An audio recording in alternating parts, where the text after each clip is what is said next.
வாழ்க வளமுடன். வாழ்க வையகம், வாழ்க வளமுடன். அன்பர்களே, ஒரு அமைதியான தவம், அமைதி தவம். இது ஒரு சாந்தி, மனதிற்கும் உடலுக்கும் அமைதி கொடுக்கக்கூடிய தவத்தை ஏற்றிருக்கிறோம்.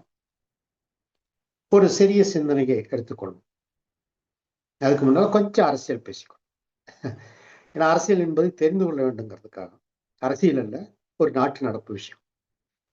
இப்ப சமீபத்துல சென்னையை கலக்கி இருக்கக்கூடிய ஒரு விஷயமா தான் இருக்கும். யூடியூப்ல பாத்தீங்கன்னா இந்த ரோபோ சங்கரை பத்தி தான் நிறைய நியூஸ் இருந்துச்சு. அவர் ஒரு நல்ல மனிதருங்கிறது மட்டும் எனக்கு தெரியும். ஆனா அவர் இந்த காமெடி பண்றது ஏதோ பார்த்திருக்கிற பழைய ஞாபகம். அவர் எனக்கு ஐடென்டிஃபை பண்ண முடிஞ்சது, இவர் தான் அப்படின்னு சொல்லிட்டு. அவருடைய மரணம் ஒரு பெரிய பாதிப்பை ஏற்படுத்தி இருக்குது. காரணம் என்னன்னா, ஒரு வருஷத்துக்கு முன்னாலே அவர் தெளிவா சொல்லிட்டார். நான் குடிக்கிறதுனால என்னுடைய உடல் கெட்டு போயிடுச்சு, லிவர் கெட்டு போயிடுச்சு. அதனால எல்லாருக்கும் அட்வைஸ் பண்ணியிருக்காரு, தயவு செய்து குடிக்காதீங்க, கெட்டு போயிடாதீங்க அப்படின்னு சொல்லி. இத அப்படி அவர் என்ன சொன்னார் அப்படிங்கிறபடி வச்சுக்கோங்க. இப்போ 22ஆம் தேதி கோயம்புத்தூர்ல ரயில் தண்டவாளத்துல பெரிய கட்டைகள் வச்சு ரயில் மறியறதுக்காக வச்சிருந்திருக்கிறாங்க. அப்போ இது யாரோ பார்த்துட்டாங்க. பார்த்து உடனே ரயில்வே போலீஸ்க்கு இது இன்ஃபார்ம் பண்ணி கட்டையை எடுத்துட்டாங்க. நல்ல வேளை விபத்து ஏற்படல. அது அந்த ரூட், அதாவது கோயம்புத்தூர் வராம போத்தனூர்ல இருந்து அப்படி போற ரூட்ல வச்சிருந்திருக்கிறாங்க. அதனால தப்பிச்சது. இல்லைன்னு சொன்னா கவுந்திருக்கும், ரயில் கவுந்திருக்கும். ரயில் கவுந்தா எவ்வளவு சேதம் ஏற்படும் அப்படிங்கிறது நமக்கு தெரியும். இதெல்லாம் பேப்பர்காரன் போட மாட்டேங்கிறான் பாருங்க. ஏன் யார் பண்ணாங்க அப்படின்னு சொல்லி அந்த சிசிடிவி கேமரா ஒரு 3 கிலோமீட்டருக்கு ஒரு இப்ப வச்சிருக்காங்களாமா எல்லா இடங்கள்லயுமே. அவங்க என்ன பண்ணிருக்காங்கன்னா ஆராய்ச்சி பண்ணிருக்கிறாங்க. பார்க்கும்போது பிடிச்சிட்டாங்க. ஒரு 9, 10 பேர், எல்லாருமே பாத்தீங்கன்னா 18, 19, 20 இந்த வயசுக்குள்ள உள்ளவங்க. இவங்க என்ன பண்ணிருக்கிறாங்கன்னா அந்த இடத்துல உட்கார்ந்து குடிச்சிருக்கிறாங்க. போதையில இவங்க அப்படியே என்னென்னமோ பேசியிருக்கிறாங்க. அப்படி பேசும்போது இந்த ரயில கவுத்து விட்டுறலாமான்னு கேட்டிருக்கிறாங்க. கவுத்துடலான்னு சொல்லி அங்க பக்கத்துல கிடந்த கட்டைகள், பெரிய பெரிய கட்டைகள் எல்லாம் தூக்கி எல்லாம் சேர்ந்து கஷ்டப்பட்டு தூக்கி ரயில் தண்டவாளத்துல வச்சிருக்காங்க. போதை எவ்வளவு மோசம் அப்படின்னு பாருங்க. இப்ப அவங்க கெஞ்சுறாங்களாமா, நாங்க தெரியாம பண்ணிட்டோம், போதை இல்லை அப்படின்னு சொல்லிட்டு. ஏண்டா ஒரு ரயில் கவுந்துச்சுன்னு சொன்னா எத்தனை உயிர் பலியாகும். இவன் போதையில நான் செஞ்சுட்டேன், மன்னிச்சுக்கோங்க, தெரியாம விட்டுருங்க அப்படிங்கிறான் நம்ம போலீஸ்ல. எவ்வளவு ஒரு ஒரு மயக்கத்தை கொடுக்கக்கூடியது கொடுமை அப்படின்னு பாருங்க, ஒரு போதை என்று. இப்ப ரபோ சங்கருக்கு வாங்க. இப்ப என்ன பண்றானுங்கன்னா, இந்த குடிகார பசங்க இந்த சினிமாவில் இருக்கிறாங்க சென்னையில, அவனுங்கெல்லாம் சேர்ந்து இவர் அதனால சாகலைங்கிற மாதிரி கொண்டு வர்றாங்க. குடியினால சாகலைங்கிற மாதிரி. ஏன்னா இவனுக்கு இன்னும் சாகாம இருக்காங்க இல்லையா, அதனால சித்த வைத்தியம் எடுக்காதீங்க, சித்த வைத்தியம் எடுத்தீங்கன்னா லிவர் ஆகாது அப்படின்னு சொல்லி. ஆனா அவரு ரோபோ சங்கர் தெளிவா சொல்லிட்டார், நான் குடிச்சு எனக்கு லிவர் கெட்டு போச்சு, அது எனக்கு தேராது அப்படின்னு அவரே சொல்லிட்டார். ஏன்னா குடியினால லிவர் கெட்டு போச்சுன்னு சொன்னா ரெக்கவரி ஆகாதுங்க, ரொம்ப கடினங்கிறாங்க. வீக்கம் வேற மாதிரி வந்துச்சுன்னு சொன்னா தப்பிச்சுக்கலாம். ஆனா இது ஃபில்டர் பண்ண முடியாம போயிடுச்சு அப்படின்னு சொன்னா ஒண்ணுமே பண்ண முடியாது அப்படிங்கிறது. இது 2 நிகழ்வுங்களா. இப்போ தமிழ்நாடு அரசாங்கம் ஒரு நல்ல குட் நியூஸ் சொல்லியிருக்கிறாங்க தமிழ்நாட்டு மக்களுக்கு. என்னன்னா, நீங்க ஒரு பாட்டில் டாஸ்மாக்ல ஒரு பாட்டில் வாங்கினீங்கன்னா 10 ரூபாய் நீங்க எக்ஸ்ட்ரா கொடுக்கணும். அது நிறைய பிரச்சனை ஓடுது, பாலிட்டிக்ஸ், அதை விட்டுருங்க. இந்த 10 ரூபாய் என்ன பண்ணுங்களாம், இருப்பு தொகையா வச்சுக்கிடுவாங்க. தமிழக மக்களே, நீங்க வாங்குற பாட்டிலுக்கு 10 ரூபாய் வாங்கி உங்களுடைய இருப்பு தொகையில வச்சிருவாங்க. நல்ல ஒரு ஐடியா. என்னன்னா அந்த பாட்டில கொண்டு போய் ரோட்ல போட, வயக்காட்டுல போட, அங்க போட, இங்க போட நிறைய டேமேஜ் ஆகும். அதனால பாட்டில திருப்பி கொண்டு வரக்கூடிய ஒரு வழிமுறைன்னு சொல்லி வைப்பு தொகையாக கொடுத்திருக்கிறாங்க. மக்கள் எவ்வளவு அறியாமையில இருக்கிறோம்னு பாருங்க. அதனாலதான் வழிகாட்டுதல்களும் அப்படி இருக்குது. சரி, அது ஒரு புறம் இருக்கட்டும். நம்மளுடைய ஆன்மீக சிந்தனைக்கு வந்து கொள்ளும். இப்போ நம்ம பண்ண சாந்தி தவம் இந்த பேச்சுக்குனால கழித்து விடக்கூடாது. அது ஒரு புறம் அப்படி இருக்கட்டும். இப்போ தவம் என்பது முதல்ல குறிப்பிட்டு சொன்ன நான், கொஞ்சம் சிரமமான ஒன்றுதான் அப்படின்னு சொல்லி. சரி, இப்ப இந்த தவத்திற்கு ஒவ்வொருவரும் நம்ம எந்த இடத்துல இருக்கிறோம், தவ நிலையில் எந்த இடத்துல இருக்கிறோம் அப்படிங்கிறத முதல்ல உணர வேண்டும். ஏன்னா முதல்ல குறிப்பிட்டது போல அந்த புலனிலிருந்து விடுபடுவது என்பது மிகவும் கடினமான ஒண்ணா இருக்குங்க. அப்போ அது விடுபட்டு வர வர வர ஒரு நெகிழ்வு கிடைக்கும். மனசிற்கும் உடலுக்கும் ஒரு நெகிழ்வு கிடைக்கும். அப்போ அந்த பக்கம் டவுன் ஆயிடாம அப் ட்ரெண்ட்ல இருக்கணும். மேல் நோக்கி நம்ம கொண்டு வரதுக்கு முயற்சி பண்ணணும். அப்ப நம்ம தற்சோதனை தான். உட்கார்ந்து அமர்ந்து இப்ப தவத்துல நான் எந்த அளவுக்கு முன்னேறி இருக்கிறேன். அதாவது இன்னும் கேட்டீங்கன்னா, ஒரு அளவுகோல் என்பது நான் ஒரு நாள் காலையில ஸ்பீச்ல சொன்னேன் நான். மகரிஷி ஒரு செவ்வாய்க்கிழமை நாங்க ஆலியாருக்கு போயிருக்கிறோம். மகரிஷி பேசுறாங்க. அப்போ ஒரு அன்பர் ஒரு கேள்வி கேட்கிறார். என்ன கேள்வி கேட்டாருன்னா, சாமிஜி நான் தவம் பண்ணிட்டேன். தவம் பண்ணிட்டு இருக்கிறேன். என்னை துணைவியர் தவம் எடுக்கல. ஆனா நான் தவம் செய்வத அவங்களுக்கு அது பிடிக்கல. அதனால குடும்பத்துல பிரச்சனை வருது. என்ன செய்யறது சாமிஜி அப்படின்னு ஒரு கேள்வி கேட்டான். சாமிஜி இந்த கேள்வி நான் ஆரம்ப கட்டத்துல மனவளக்குள்ள சமயம் அந்த 90 அந்த டைமுகள்ல அந்த காலகட்டங்கள்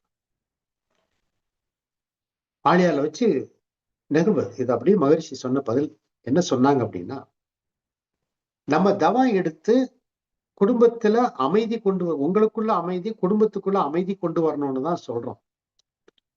ஆனா நீங்க பண்ற தவம் உங்க குடும்ப அமைதி கெடும்னு சொன்னா தவிர்த்து விட்டுருங்களேன். இல்ல கொஞ்ச நாளைக்கு தள்ளி வைங்களேன். அவங்க விட்டுருக்கிறன்னு தான் ஃபர்ஸ்ட் வார்த்தை சொன்னாங்க. இது எனக்கு ஒரு பாடமாக அமைந்தது. பாடம் மட்டும் இல்ல, என் வாழ்க்கையில ஒரு மிகப்பெரிய மாற்றத்தை கொண்டு வந்தது. ஏன்னா எனக்கு நான் தவம் எடுத்த உடனே எல்லாருக்கும் ஒரு கமாலிட்டி வரும். ஏன்னா இங்க புருவமத்தி ஓப்பன் ஆயிடுச்சுல, இங்க இயங்குது இல்லையா அந்த இயக்கம் ஃபர்ஸ்ட் கிடைச்ச உடனே என்ன ஆனந்தமா இருக்கும். உலகத்துல மிகப்பெரிய சாதனையா தெரியும். மற்றவங்களை பார்க்கும்போது கூட நெற்றிக்கண்ணால சுட்டு எரிச்சிடலாமான்னு தோணும். ஒரு ஈகோ எந்திரிக்கும். அப்போ அப்படித்தான் இருந்தேன். அப்ப வீட்டுல துணைவியார் மேட்டுப்பாளையம் போய்கிட்டு இருக்கிறாங்க. பொண்ணு ஸ்கூலுக்கு அனுப்பணும். சின்ன பொண்ணு இருக்கிறான். இப்ப நீங்க யோசிச்சு பாருங்க. நானும் அதை யோசித்தேன் நான். அப்ப அவங்களுக்கு பிடிக்கலன்னு சொன்னா இந்த தவத்தை விட்டுவிட முடியுமா? முடியாது. அப்ப என்ன செய்ய வேண்டும் என்பதை நானே ஒரு தற்சோதனை பண்ணி பார்த்தேன். அப்போ நமக்குள் ஒரு மாற்றத்தை கொடுக்கணும். அப்ப என்ன பண்ணுன்னு கேட்டீங்கன்னா, கொஞ்ச நேரத்துல எந்திரிச்சு அவங்க அவங்க எந்திரிக்கிறதுக்கு முன்னாலே தவம் உடற்பயிற்சி எல்லாம் முடித்தது. அவங்க கிச்சனுக்கு போன உடனே என்ன பண்ணுன்னு கேட்டீங்கன்னா, நானே உள்ள போய் கிச்சன் ஏதாவது ஹெல்ப் பண்ணுமா? ஹெல்ப் பண்ணணும். அவங்களும் ஃபர்ஸ்ட் ஆரம்ப கட்டத்துல இதை செய்யுங்க கொடுத்தாங்க. கத்திரிக்காய் வெட்டுறது, அதை பண்றது, இதை பண்றது.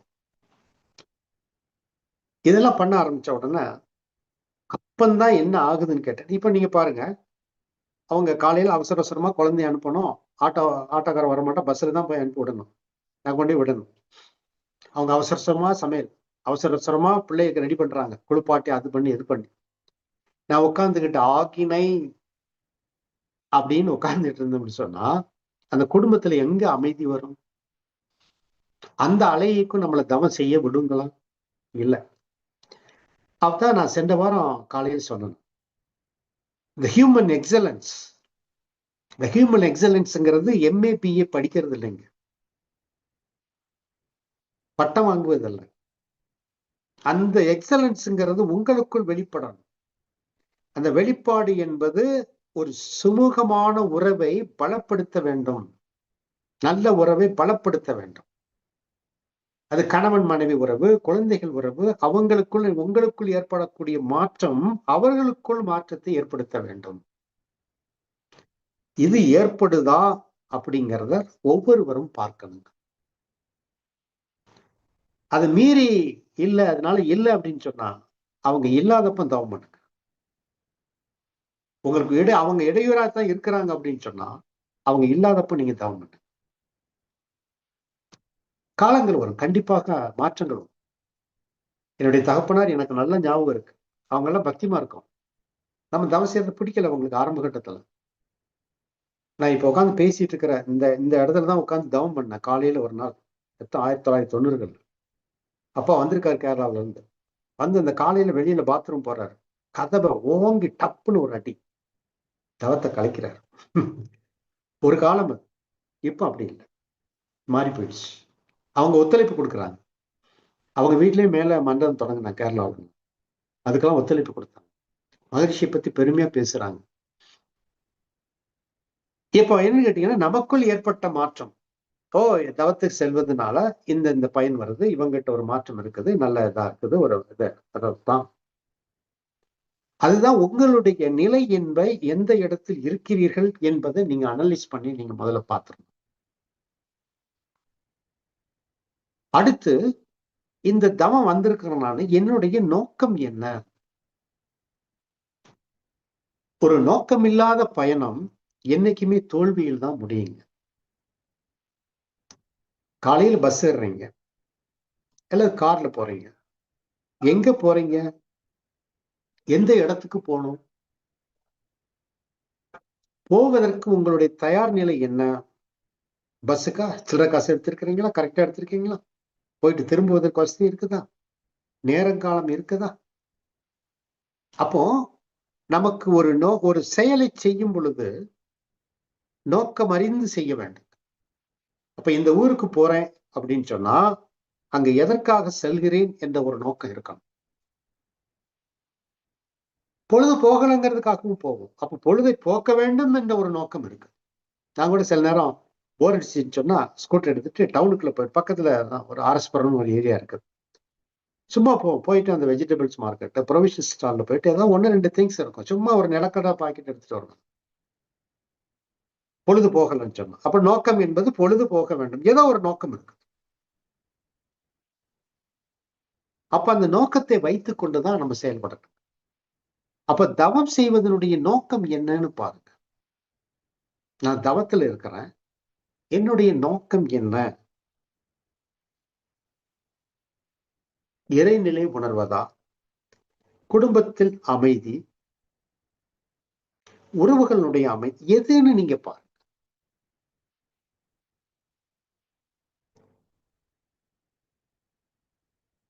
நான் நிறைய அன்பர்களுக்கு சொல்லுவேன்.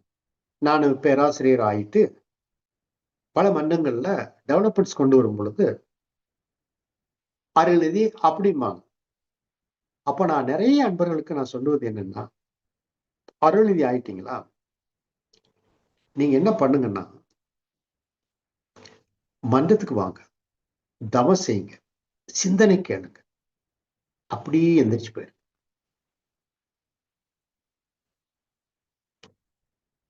இங்க மன்றத்துல நடக்கக்கூடிய விஷயங்களை கேட்காதீங்க.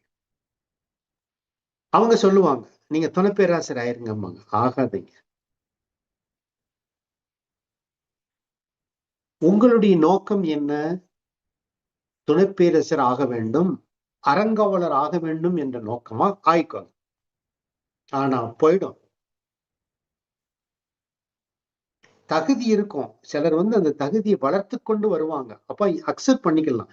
ஆனா அதற்கு ஒரு பொறுமை இருக்கணும். நான் பேராசிரியராக இருந்தேன், அரங்கவராக இருந்தேன், இப்பவும் அறக்கட்டளையினுடைய தலைவராக இருக்கிறேன், வேதம் குழுமத்தினுடைய. பட் ஒரு அனுபவம் இருக்குது. அதனால அது இந்த பதவிகளோ அல்லது பொறுப்புகளோ என்னுடைய தவத்தையும் மற்ற நிகழ்வுகளையும் கவனிக்கிறது, கெடுப்பதில்லை, தடையாக இருப்பது. இன்னைக்கு வில்லேஜ்ல ப்ரோக்ராம், இன்னைக்கு ஒரு இன்னிசை கச்சேரி ஏற்பாடு பண்ணியிருந்தோம். அவங்கள கூப்பிட்டு வீட்டுல பாமா தான் ஏற்பாடு பண்ணியிருந்தாங்க. அவங்களை வெல்கம் பண்ணி கொண்டு ஏற்பாடு பண்ணிட்டு அவங்க பாடிக்கொண்டு இருக்கும் போதே சொல்லிட்டு 5:30 மணிக்கு கிளம்பி 6:20க்கு வீட்டுக்குள்ள வந்துட்டேன். 10 நிமிஷம் லட்சுமி அவன்கிட்ட சொல்லியிருந்தேன், வந்திருக்கு லேட்டானாலும் ஆகும், வெயிட் பண்ணுங்கன்னு சொல்லிட்டு. ஒன்றில் ஒன்று கெடாமல் இருப்பது. அப்போ உங்களுடைய நோக்கம் என்ன? அறங்காவலர் ஆக எங்க இதுல ஒருத்தர் இருந்தார், எனக்கு ஞாபகம் இருக்கு. ஆலியர்ல நான் டைரக்டர் ஆவேன் அப்படின்னாரு. ஆலியர்ல நான் டைரக்டர் ஆவேன்னு சொல்லிட்டு. டைரக்டர் ஆகுவதற்கு அருள்நிதி குவாலிஃபிகேஷன்ஸ் தேவையில்லைங்க. அதுக்கு வேற தேவை. அவரு அந்த ஒழுக்க வழக்கத்திற்குள் இல்லாம ஆலியர்ல நல்ல பேர் வாங்கி நல்ல டைரக்டர் ஆயிட்டார். நான் கூட கொஞ்சம் எச்சரிக்கை கொடுத்தோம், அவரு ஆள் சரியில்லைன்னு சொல்லிட்டு. கேட்கல, தலைமை கேட்கல. குறை சொல்றேன்னு நினைக்காது. ஒரு காலகட்டத்துல அவரை தூக்கி வெளியே தூக்கி போட்டாங்க. இப்போ அவுட் ஆஃப் மனவளக்கலையிலே கிடையாது, வெளியே தூக்கி போட்டாங்க. நோக்கம் இருக்கணும், ஆனா அது இணைந்து இருக்க வேண்டுங்க. ஆன்மீகத்தோடு இணைந்து இருக்கணும். பொறுப்புகள் என்பது தானாக வர வேண்டும். நம்ம போய் அதை எடுத்து, ஏன்னா தேடி போறவங்க இருக்காங்க பாத்தீங்களா, அது துன்பத்துல தான் கொண்டு வந்து முடியும். 3 மாசத்துல அருள் தந்தை அவர்கள் இருந்த கோவையில இருந்த அறக்கட்டளையில எனக்கு பொறுப்பாசிரியர் பதவி. எனக்கு ஒண்ணுமே தெரியாதுங்க. எனக்கு ஒண்ணுமே தெரியாது. 3 மாசம் தான் ஆயிருக்குங்க. அப்பமெல்லாம் பாத்தீங்கன்னு சொன்னா அகத்தாய் 1, 2, 3 அவ்வளவுதான். அதோட முடிச்சு 3 மாசம் முடிஞ்சு 4வது மாசம் அருள்நிதி வந்துட்டேன் நான். பிரம்மஞானி இல்லை. இப்போ 4வது மாசம், கரெக்ட் 4வது மாசம் கூப்பிட்டு நீ தான் பொறுப்பாசிரியர். எனக்கு என்ன தலகால புரியல, பட் அக்செப்ட் பண்ணிட்டேன். 8 வருஷம் நல்லா நிம்மதியா ஓடிச்சு. அதுக்கப்புறம் பாத்தீங்கன்னா இல்லாத பிரச்சனைகள். ஒரு நாள் படுத்திருக்கிறேன், அந்த பிரச்சனைகள் வரும் பொழுது இதுல பிளட் வந்து அடிக்குது, டப்பு டப்பு டப்புன்னு. அப்ப எங்க சின்ன வயசு, அதனால தப்பிச்சு, இல்லைன்னா ஹார்ட் அட்டாக் ஆயிருக்கும். அப்புறம் சம்பவங்கள் நிகழ அனுபவம் கிடைச்சது. அப்புறம் படுத்த பழம் ஆயிட்டா என்ன நடந்தாலும் சரி ஏற்றுக்கொள்வது அப்படின்னு சொல்லி. அதனால அந்த மாதிரி நிகழ்வுகள் வரலாம். ஏற்றுக்கொள்ளக்கூடிய தகுதியை கொஞ்சம் கொஞ்சமா இந்த ஆன்மீகத்தோடு இணைஞ்சு இருக்கணும். இல்லைன்னு சொன்னா ஹார்ட் பீட் தான் அடிக்கும். ஹார்ட் பீட் தான் அடிக்கும். அதனாலதான் நிறைய அன்பர்கள் எனக்கு ரொம்ப க்ளோஸா இருக்கக்கூடிய ஆண்கள், பெண்கள், அருள்நிதிகள் எல்லாத்தையுமே சொல்லிடுவேன், தயவு செய்து அருள்நிதி மன்றம் சிந்தனை வீட்டுல போய் குடும்பத்தோட அமைதியா இருங்க, சந்தோஷமா இருங்க. எந்த அளவுக்கு மன்றத்துல வந்து ஏதாவது சின்ன சர்வீஸ் பண்ண முடியுமோ பண்ணுங்க. பொறுப்பாசிரியர், பேராசிரியர், துணை பேராசிரியர் விட்டுருங்க, வேண்டான்றாங்க. போயிடும். அப்ப நோக்கம் என்பது வரவில்லைங்க. நான் துணை பேராசிரியராகி I want to leave subject, எனக்கு நிறைய நாலேஜ் இருக்குது. எஸ் யூ கேன், பட் ஆன்மீகத்தோட இணைச்சுவாங்க. துணை பேராசிரியர் சாதாரண நினைக்கிறீங்களா? 3 மாசத்துக்கு ஒரு ஷெட்யூல் அனுப்பணும். ஷெட்யூல் உங்களை விட அதிகமா ஒருத்தர் போட்டு தப்பு தப்பா போட்டிருப்பாரு, பயிற்சியை நடத்தாம போட்டுப்பாரு, உடனே பேராசிரியர் ஆயிடுவாரு. நீங்க கரெக்டா அனுப்புவீங்க, நீங்க துணை பேராசிரியராகவே இருப்பீங்க. சிக்கல் வரும். இதுல மட்டும் இல்லைங்க, எங்க போனாலும் இதே மாதிரி சிக்கல் இருக்கும். ஆன்மீகத்துல மட்டும் இல்ல, நம்மளுடைய இதில் மட்டும் இல்ல, எல்லா இடத்துலயும் இந்த மாதிரி சிக்கல் இருக்கும். அதனாலதான் நோக்கம் என்பது இருக்க வேண்டும் என்று சொல்வது. அப்ப நோக்கம் இருந்தா தான் நம்ம என்ன, எதற்காக இங்க வந்திருக்கிறோம், இந்த ஆன்மீக பயணம் எதற்கு. ஏன்னா ஒரு அருமையான குருமுகான் கிடைச்சிருக்கிறார், நல்ல வழிகாட்டுதல் இருக்குது. அப்ப இதை வைத்துக் கொண்டு என்னுடைய குடும்பத்தில் அமைதி காக்கிறேனா, சுற்றுப்புற பக்கத்தில் இருக்கவங்க கூட அமைதியாக வாழ்கிறேனா, இணக்கமாக இருக்கிறேனா, ஆன்மீகத்தில் எனக்கு உயர்வு கிடைத்துக் கொண்டே இருக்குதா.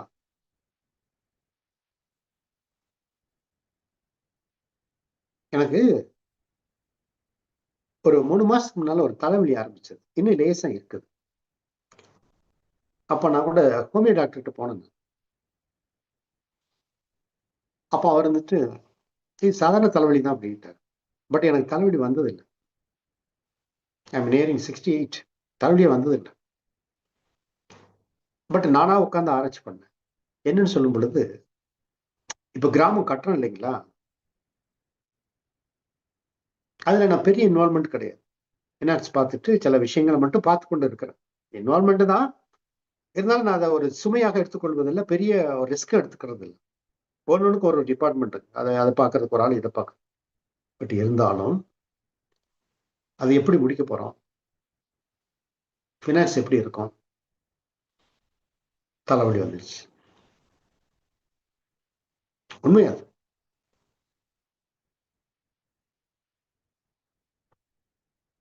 ஏற்றுக்கொண்டுதான் ஆக வேண்டும். கையில் எடுத்தாச்சு. அப்ப நிறைவேற்றித்தான் ஆக வேண்டும். இன்னைக்கு அங்கேயே உட்கார்ந்து ஐயா கனகராஜ் ஐயா நானும் இதுதான் பேசிட்டு இருந்தோம் கொஞ்சம் இன்டர்வல் டைம்ல. அப்ப அதையும் தாண்டி வரணும். அப்ப ஏற்றுக்கொள்ள ஒரு பொறுப்பை எடுத்துக்கிட்டோம் அப்படின்னு சொன்னா, ஒரு ஆன்மீகத்தோடு இணைஞ்சு சகிப்புத்தன்மையோடு அதை ஏற்றுக்கொள்ளக்கூடிய தன்மை. அதனால நம்ம ஒரு வெக்ஸ் ஆயிடக்கூடாது, ஒரு சலிப்பு வந்துடக்கூடாது. அந்த மாதிரி எடுத்துக்கொள்ள வேண்டும். தவத்தின் அதே போல ஒரு சகிப்புத்தன்மை இருக்கணும், சலிப்பு வந்துடக்கூடாது. ஏன்னா தவம் எத்தனை வருஷம் பண்ணிட்டு இருக்க அந்த துரியாதீனம் வரவே மாட்டாங்க அப்படின்னு சொல்லி அது கருமையை பதிவு பொறுத்து இருக்கு. முயற்சி பண்ணுங்க, தற்சோதனை பண்ணுங்க, தவம் செய்யுங்க.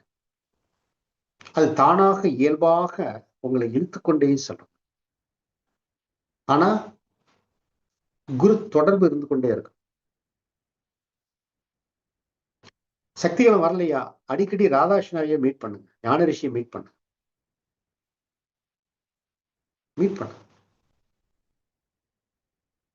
சக்திகளை எனக்கு மகரிஷி ஒரு தடவை சக்தி களத்துல நிறுத்தி கொடுத்தார்.